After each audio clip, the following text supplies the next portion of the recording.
de vez en cuando la vida te da un regalo y hoy tengo yo este regalo y este regalo es tener aquí a Antonio Manuel, que no sé muy bien, he tenido ante un compañero, Juan Velasco, que tú también lo conoces y Sí, lo quieres. sí. Digo, Juan, ¿qué digo de Antonio Manuel? Y dice, pues mira, desde que es escritor, profesor de Derecho, que he empezado a decirte títulos y no sabía muy bien dónde enmarcarte. ¿Cómo te defines tú?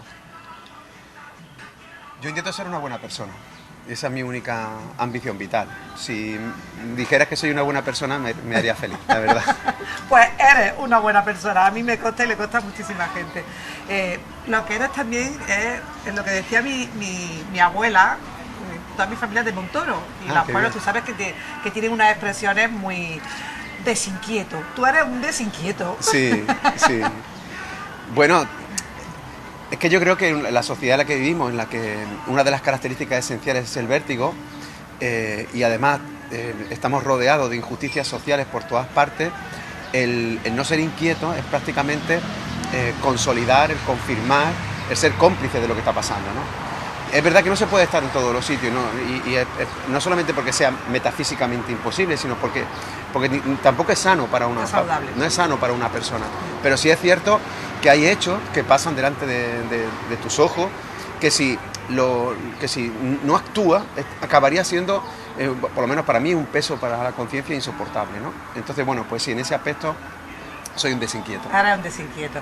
Un desinquieto que está metido en muchos proyectos ahora, en algunos que además viene prácticamente de estar rodando. Sí. Y cuéntanos de eso, porque a mí eso me llama muchísimo la atención. Se está poniendo en marcha y en pie y que lo vamos a poder ver todos, Sí. unos proyectos muy bonitos, Antonio. Sí, la verdad que sí. Es una adaptación libre que ha hecho una productora de mi último libro dedicado al flamenco, Arqueología de los Hondos. Va a ser una producción pequeña, porque en realidad son 4 capítulos de 40 minutos para Canal Sur Televisión. Es una miniserie muy coral que lo que intenta es viajar al origen del origen, a la arqueología de los flamencos. Es decir, no al momento en el que, digamos, se cristaliza como lo conocemos hoy en día, sino vamos a viajar al venero, ¿no? Y si me permite, incluso antes del venero, para demostrar que el flamenco en realidad es un nicho, ¿no? de nuestra memoria, es un nicho de nuestra sensibilidad, que está plagado de trazas de todas las culturas que nos habitan en la garganta y en el alma, y esa es digamos, el leitmotiv de la serie, y realmente me siento muy feliz porque participa muchísima gente, es muy coral, sobre todo es muy coral, es decir, no voy a ser yo, digamos, el protagonista, más bien un conductor, ¿no? Y eso además enriquece a la serie y me enriquece personalmente, es decir, es como otro trabajo más de investigación que complementa Arqueología de los Hondos, sí. Justamente eso te iba a decir, que para llegar a escribir ese libro tú, ¿cuántas páginas de otros has consultado? Uf. ¿Cuántos sitios Ya. has vivido? ¿Cuánta gente has hablado Sí. para poder llegar a todas esas conclusiones que Sí. llegas? Me encanta que me hagas esa pregunta, Ana, de verdad, me encanta, porque te voy a explicar algo que muchas veces solemos confundir. Hay un lenguaje como muy academicista, en el que se tiene se tiene casi la obligación de tener que aparentar que uno ha consultado muchas cosas, ¿no? Es decir, yo provengo de la academia, es decir, yo soy profesor de Derecho y soy doctor en Derecho, sé cómo funciona ese lenguaje, ¿no? Y es el lenguaje de estar permanentemente citando a otros para decir que primero que tú sabes, y en segundo lugar que lo que tú estás diciendo prácticamente lo han dicho ya otros. Es decir, sin embargo, yo creo que en el mundo de la arqueología de los flamencos y en general en la arqueología de la identidad andaluza queda muchísimo por decir. ¿Por qué? Porque al eliminarnos gran parte de nuestra historia, de nuestra memoria, muchas de las cosas que nos rodean, muchas de las sensaciones que nos rodean de los sonidos, de las tradiciones, de nuestras culturas, no se entienden. Entonces, para buscar, para investigar, resulta que muchos de estos libros se quedan cortos. Es decir, es verdad que he tenido que leer muchísimo, por supuesto, de flamenco, pero muchísimo de historia, muchísimo de memoria, muchísimo de sufismo, muchísimo de cultura sefardí, de cultura islámica, de cultura cristiana, de cultura castellana.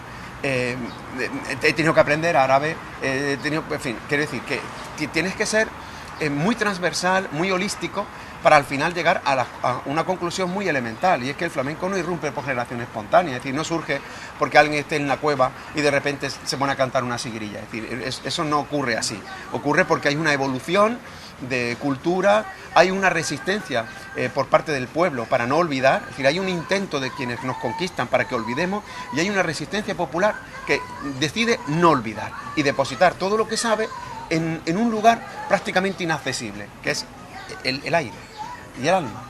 Y bueno, pues sí, he tenido que leer muchísimo, para que te vengan. Y escuchar mucho. Y escuchar mucho, porque claro. me imagino que todas esas historias que no están escritas, que no se han dejado impresas en ningún sitio, pero que sí se transmiten, claro, de generación en generación, y esos cantes que se transmiten de generación en generación, ¿no? Y mucha cultura popular, sobre Claro, todo mucha cultura popular, claro. pero porque estamos rodeados de eso. La cuestión son las lentes. O sea, lo que tienes que ponerte son unas lentes para entender lo que está pasando. Y porque no es normal que ocurra aquí y solamente aquí. Es decir, hay negro en el Sudán, y en el Sudán no hay flamenco. Hay gitanos en Rumanía, y en Rumanía no hay flamenco. Hay descendientes de moriscos y sefardíes en Marruecos o en Estambul, y ni en Marruecos ni en Estambul hay flamenco.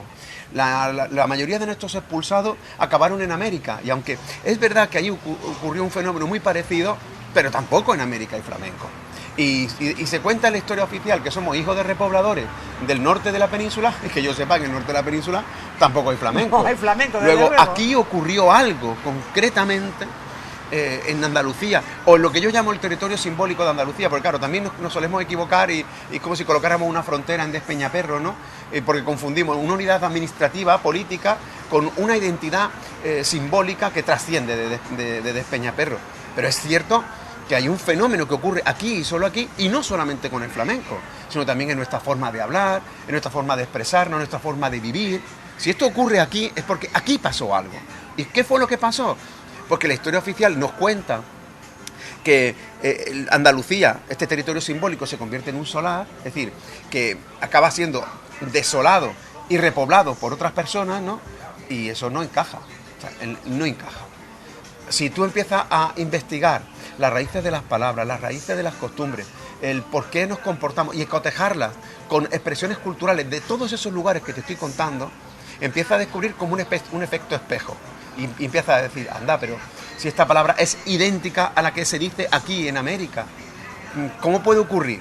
¿Qué vino? ¿De América aquí? ¿De aquí a América? O, por ejemplo, que es lo más sensato, fuera un trasiego permanente entre América y Andalucía, ¿no?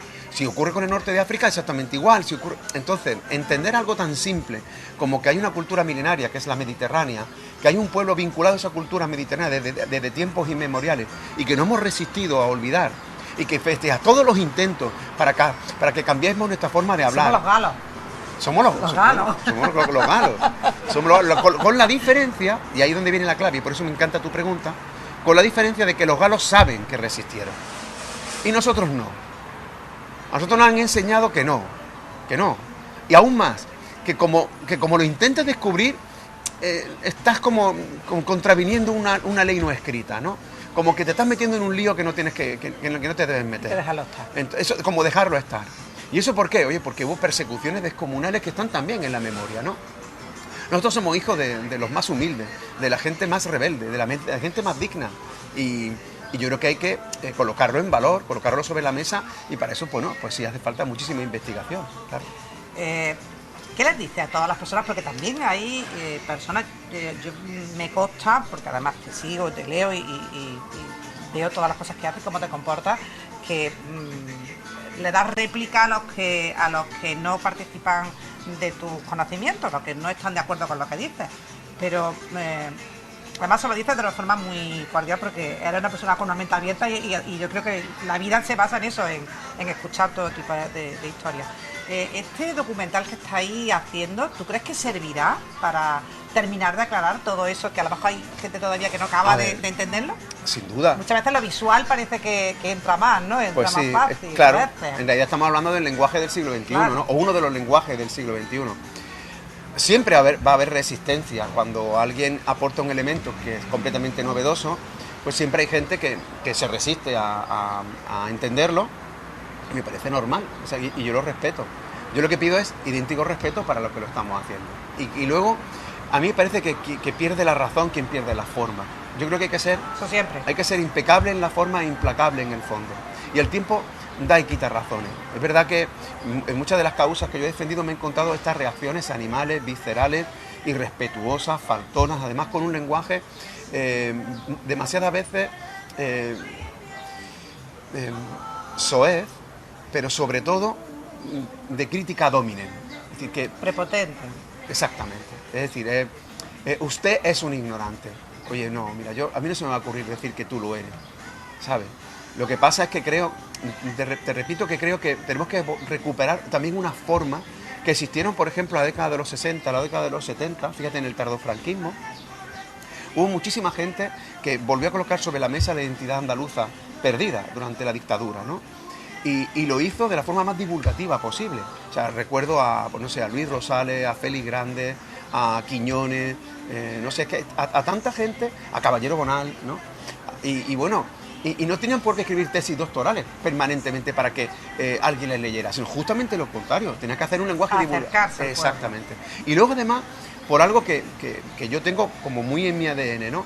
Y es que los que somos profesores no tenemos que estar demostrando permanentemente que sabemos más, sino simplemente tenemos que compartir lo que sabemos. O sea, mi misión no es decir que yo sé más que tú, sino compartir lo que yo sé contigo, ¿no? Porque como decía Antonio Machado, la cultura es el único bien que se pierde cuando se guarda y que se gana cuando se da. Entonces claro, todo lo que yo sé, mi vocación y mi deber es compartirlo contigo. ¿Que eso puede resultar contradictorio con lo que tú piensas? Pues me parece fenomenal, no hay ningún tipo de problema. Ahora, sí pido al espectador, al tercero, que vea que yo no voy a insultarte, que yo no voy a faltarte el respeto, pero que si el otro lo hace, pues porque a lo mejor la única razón que le queda es precisamente esa, ¿no? De una puesta en escena que vamos a tener ya mismo y que la vamos a ver, seguro que ya mismo, a un libro también ya mismo. Pues sí, que sí. O sea, ya estamos de lleno con otro libro. Sí, qué bien, qué bien. Sí, bueno, empecé a escribirlo cuando llegó la pandemia. Sí. Y bueno, pues he estado un año y algo pues investigando y escribiendo a la vez. Y es un libro que yo creo que también hacía mucha falta. Es una novela. Son de estas novelas entre comillas históricas, ¿no? Que en realidad es como un oxímoron, porque novela e historia pues son como dos términos incompatibles, ¿no? Porque si es historia no te la puedes inventar y si te la estás inventando no es historia, ¿no? Pero sí es verdad que se desarrolla en un contexto muy desconocido y muy necesario que se conozca, que es la Revolución Cordobesa del 1009. Para quien no lo sepa, Córdoba vivió a principios del siglo XI un hecho de una trascendencia histórica similar a la Revolución Francesa. El pueblo se rebeló contra la dictadura de los descendientes de Almanzor, la dictadura de los amiríes, y fue capaz de armar una asamblea gigantesca y acabar con esa dictadura, ocupar el poder, y eso generó después una guerra civil peninsular, la primera gran guerra civil peninsular. No, como nos cuentan las historias oficiales, como una guerra entre árabes. En primer lugar, porque no eran árabes, sino que eran andalusíes, eran andaluces como tú y como yo, por una parte, y después porque tuvieron que buscarse aliados los unos y los otros por toda la península. Unos con Castilla y con mercenarios bereberes, y otros, que era el pueblo, con navarros, con aragoneses, con catalanes. Y bueno, pues el pueblo perdió en esa primera batalla, y hablo de eso, ¿no? De la luz que fuimos. Así se va a llamar, la luz que fuimos. Los protagonistas, en este caso, las protagonistas son mujeres, y yo creo que eso quizá le da también un elemento también muy particular, ¿no? Quienes hablan son las mujeres, y las protagonistas son las mujeres de aquella Córdoba del siglo XI, que fueron claves en la historia de entonces, como son claves en la historia de ahora, que han sido amputadas de la historia de entonces, igual que son amputadas de la historia de ahora, pero que es un auténtico descubrimiento, el ver que el papel de la mujer en la cultura, en la sociedad, era capital, ¿no? en el siglo XI, durante toda la época califal, ¿no?